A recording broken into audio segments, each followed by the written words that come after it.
Well, hello, thanks for playing World of Tanks, thanks for checking out this World of Tanks video. We're taking a look at the Skorpion G, Tier 8 German tank destroyer premium vehicle. 246, 311 are your penetrations for your first two rounds, 490 damage, and that's the armor piercing, and then armor piercing composite rigid. Has really good penetration values and some strong damage. That's all pretty similar to the gun of the similar size on the Rheinmetall Skorpion Tier 8 Tech Tree German tank destroyer. It's one of the higher packages.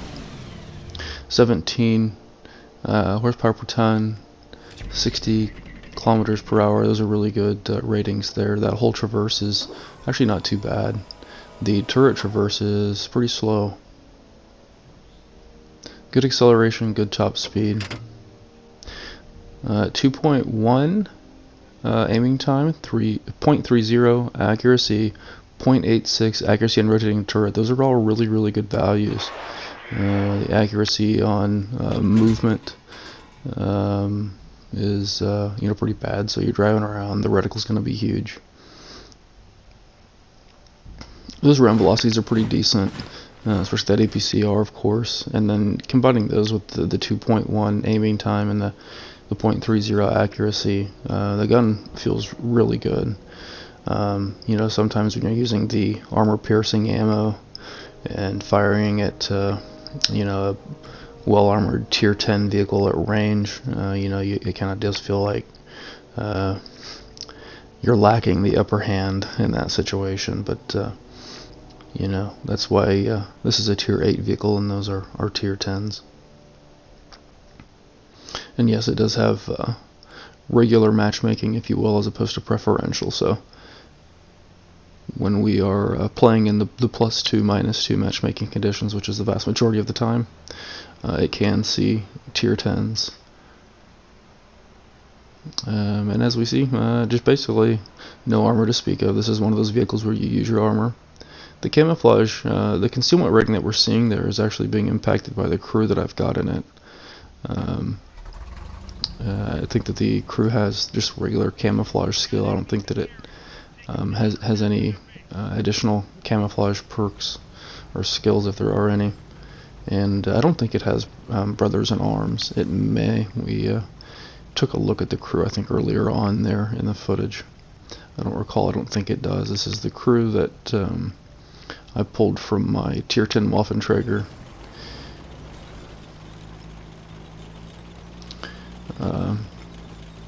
And so I'm showing here, we're going to look at a couple of different match footages, and this one is clearly at least partially a city map. I want to just kind of give a sense of what this vehicle can do and maybe can't do in more urban or city contexts. There's the beginning. I was just kind of giving my teammates a time to deploy. They've pushed out pretty quickly, but I wanted to give myself a chance to see where I was going to go to support. This is definitely a support vehicle. This should not be the primary vehicle any flank or any position, unless you basically have no other choice. Basically, if your teammates have been eliminated, otherwise you basically just want to support any or all of your teammates. Except for maybe artillery, in which case your artillery piece is supporting you, and you're probably not going to do real well if they have a lot of other vehicles. Anyway, you see that the acceleration, top speed are both really good, especially that top speed. It's really fast. And here that destroyer spots me after this shot. Here in a moment or two we will see that it does not spot me on another shot. So I think in that situation, the reason why it spotted me up was because it was using the binocular telescope, the optics that deploy after you've been sitting for a while. And there's that second shot. Did not spot me up on that one because it didn't have the binocs deployed. Whole traverse not too bad. Turret traverse is a little slow. You do have to kind of anticipate that.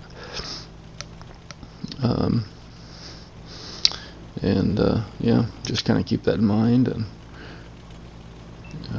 maybe preemptively turn it where you want it to go. Again, the speed's just really good. This is one of the main things about the vehicle. people can compare it to like the T-67 Tier 5 U.S. destroyer or the Tier 6 Hellcat. To my mind, it feels a little bit more like the T-67, just really fast.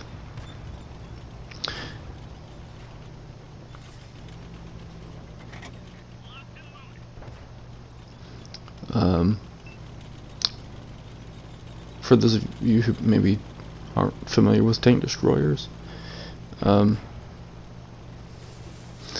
with this vehicle you do want to do a lot of, you're going to kind of keep a lot of, if you will, map awareness or situational awareness, and make use of that a lot. You want to kind of anticipate things, be really clear on the map layout, and what that might mean for you using your vehicle. And you want to maintain a strong sense of where the enemy vehicles are at and where the ally vehicles are at. Make sure that you, as much as you can, make sure that you're not isolated or stranded or alone. Make sure that you have allies around you and available to support you. Generally speaking, you don't want to really be in close quarters, close ranges. You definitely want to keep the enemy vehicles at range.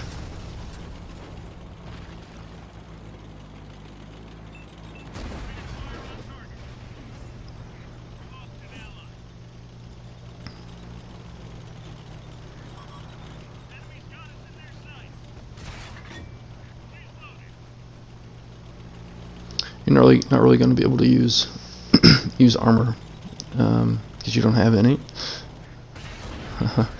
The tracks, some pretty thick, big German tracks from the Panther. They might help you here and there, but that'll be pretty rare if they do at all.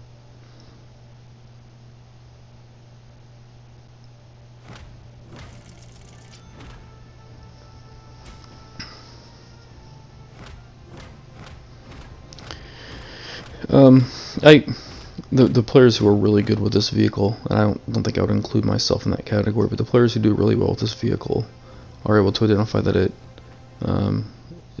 does earn a lot of silver. Obviously here I have like 100, the screen's indicating that I have like 104,000 silver boost or whatever. We'll see what the vehicle actually earned itself here in a little bit. Okay, so 46,000. I think that is actually after the premium bonus, the premium boost. I'm not confident, not certain on that. But those players who do play it really well are able to indicate and demonstrate that it does earn a lot of silver on its own. I'm a pretty average player with this, well, generally speaking, in the game. But yeah, I'm a pretty average player with the Skorpion G. I do get a good match with it here or there.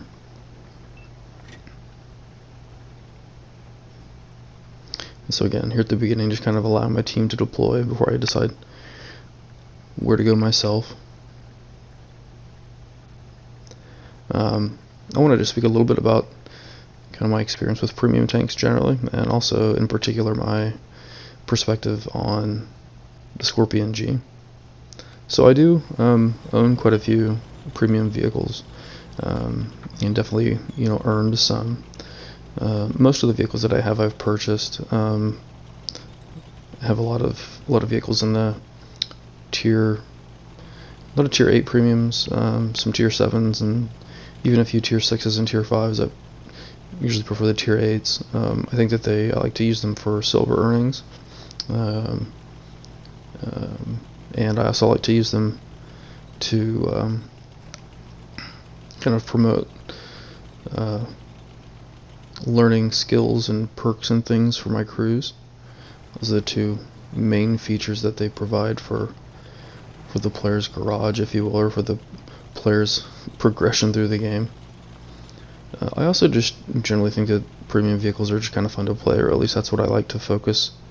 I like to focus my use of them, if you will. Like, I don't really buy a premium tank or spend money on a premium tank if I don't think it's going to be fun to play. I focus on making sure that it's going to kind of add to my experience of playing the game, in addition to earning silver or in addition to training crews.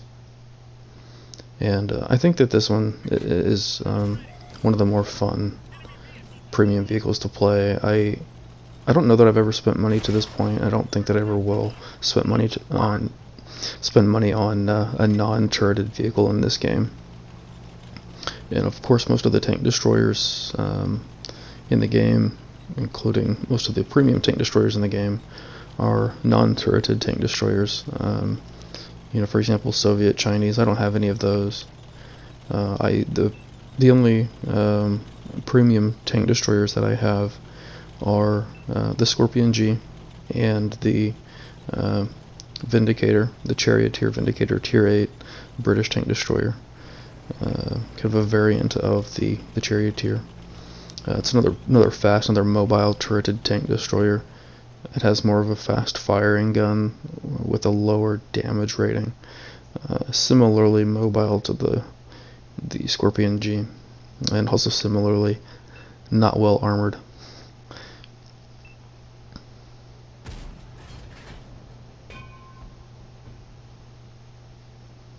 The gun is definitely very accurate at range, and with that 490 damage rating, it's one of the more powerful Tier 8 guns in the game. I don't think it's the most powerful, but it's definitely one of the most powerful, especially with this accuracy and this round velocity. A lot of times you get more damage than this, and you're talking about a gun with a little bit reduced penetration value, and it's much slower round velocity, and usually quite a bit worse accuracy. This is that 0.3 accuracy. That's definitely one of the best in the game, actually. The best that I've come across is the Tier 10 Grille, or Grill, Tier 10 German tank destroyer. Really small turreted vehicle that has if I recall right, it has a 0.27 accuracy rating. And then, as I recall, I've come across one or two accuracy ratings of 0.29. And then other than that, I think there are maybe like a handful of vehicles that have access to the 0.30. It's really accurate and a lot of fun to use. The gun and the speed, the gun and the mobility for this vehicle are definitely kind of what this vehicle has going for it. And to the extent that you're able to make use of those, you can kind of have a lot of fun. I referenced the camouflage earlier on. I mentioned the rating that we were looking at was being impacted by my crew, and of course anybody without the vehicle can go into the store, the tank listings, where all the premium tanks are listed, and go look at the kind of the stock camouflage rating for the vehicle. I don't think that I want to say it's not real high or not real good. It's pretty easy to get spotted in this vehicle, if I recall correctly, at least unless you have a good kind of camouflage oriented crew in it. And one of the things I do want to do with this crew for both this tank and the Tier 10 Waffenträger that the crew normally is in is get muffled shot and I think they call it silent driving. Make it more of a maybe green thumb eventually as well, but make it more of a concealment oriented vehicle, just a concealment oriented crew for the vehicles that it's in. But even with that camouflage skill, which right now is the only camouflage thing that I think the crew has, even with that camouflage skill, this vehicle tends to get spotted up pretty easily, certainly after firing a shot. It's got a hefty gun. But yeah, that's part of what makes it challenging to play.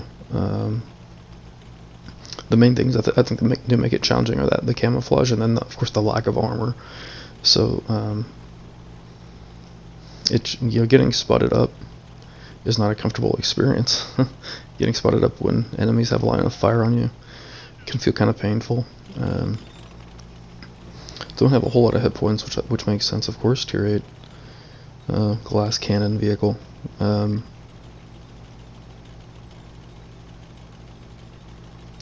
So getting spotted up can be not what you want to do, and like I said,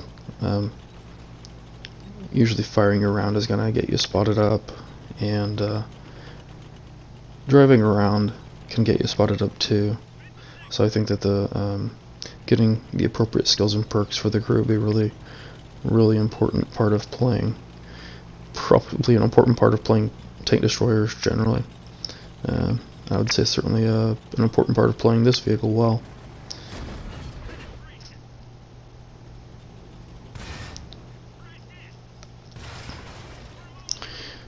So if you will, maybe I'll try to talk about whether I think this is worth it, or whether I quote-unquote recommend it. If you have the money, you're looking to buy something. If you don't have the money, if you're not looking to buy something, then of course I don't recommend it. If you really like tank destroyers, I think this would be maybe the single best premium tank destroyer to invest in. If you are into medium tanks that have more of a gun and less armor, this plays a lot like that. It's kind of an extreme version of like a medium tank, a fast medium tank with minimal armor and a effective gun. It's kind of an extreme version of that. It's kind of how it plays out.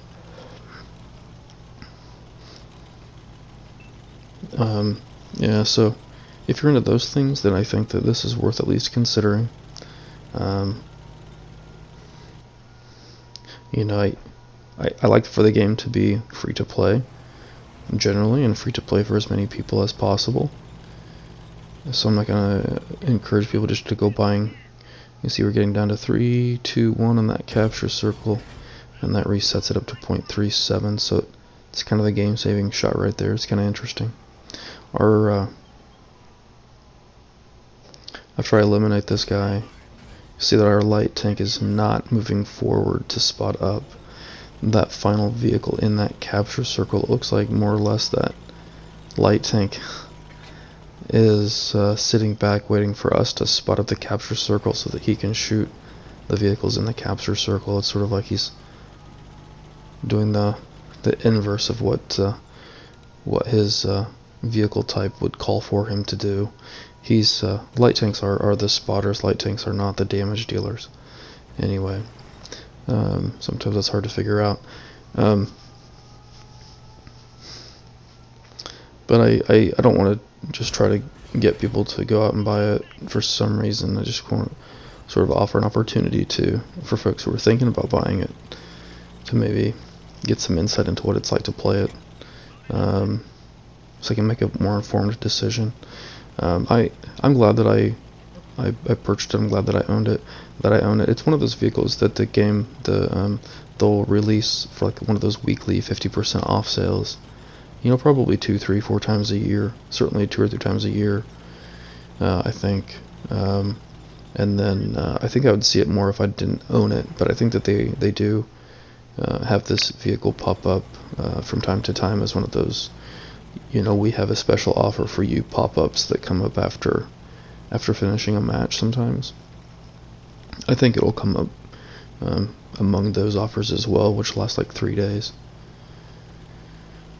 If you're able to hold out for those, I do recommend using those pop-up special offers more than the weekly deals, because those weekly deals actually force you to spend money on the crew customization voucher as well as the flag voucher.